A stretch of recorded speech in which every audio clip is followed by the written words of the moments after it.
ఈ రోజు ప్రపంచంలో ఒకప్పుడు జగద్గురువుగా వెలిగినటువంటి భారతదేశం మళ్ళీ ఆ జగద్గురువుగా ప్రపంచానికి మార్గదర్శనం చేసే పరిస్థితి మన భారతదేశానికి రావాలంటే మన యువతి యువకులను ఈ విద్యార్థులను సరైన పద్ధతిలో వాళ్ళని మనం దారిలో పెట్టగలిగితే మరి మంచి క్రమశిక్షణలో మరి స్వామి వివేకానంద చెప్పినట్టు if you give me handful of men and women who are pure and selfless I can conquer the world అని చెప్పి ఒక గుప్పెడు మంది యువతి యువకులను ఇనుప కండరాలు ఉప్పు నరాలు వజ్ర సంకల్పం కలిగినటువంటి గుప్పెడు మంది యువతి యువకులను ఇస్తే ప్రపంచాన్ని జయించగలుగుతా అని చెప్పినప్పుడు మరి 60 కోట్ల మంది యువతి యువకులతో మనం ఏం చేయగలుగుతామో ఒకసారి మీరు ఆలోచించాలి.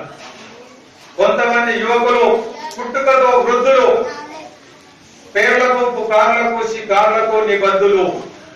అట్లాంటి వాళ్ళు యువకులు కాదు, వారు నూతిలోని కప్పలు, మొద్దురాయి చిప్పలు. అట్లాంటి వాళ్ళతోనే ఏ గొప్ప పని వాళ్ళు సాధించలేరు.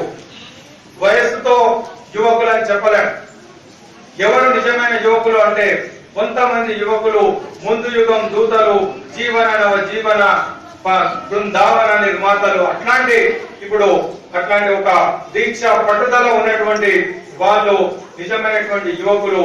వాళ్ళ వల్ల వాళ్ళ దేశానికి గొప్ప కీర్తి చేయగలిగినటువంటి వాళ్ళు అట్లాంటి యువకులను మనం తయారు చేయాలి.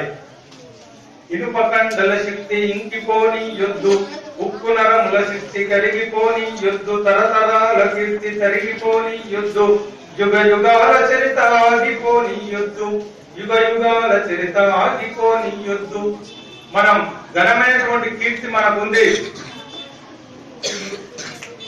ఆదర్శవంతమైనటువంటి రాముడు, కృష్ణుడు, దయానందుడు, వివేకానందుడు అట్లాంటి గొప్ప వ్యక్తుల యొక్క వారసత్వం మనకుంది.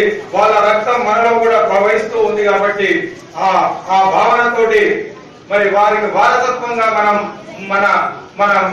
ఉన్నాం. కాబట్టి అట్లాంటి గొప్ప వ్యక్తులు మనం కూడా తయారు కావాలని చెప్పి మీరు ప్రయత్నం చేస్తే మీ శక్తి అంతమనే నిజము మీరు ఎరగాలి. ఆశయంతో మీరు అడుగు ముందుకు వేసి అనుకున్న లక్ష్యాన్ని సాధించుకోవాలి. దేశాలలో ఖ్యాతి గడించాలి. మరి భారతాంబకు ముద్దు బిడ్డలై నిలవాలి. ఆ విధంగా మీరు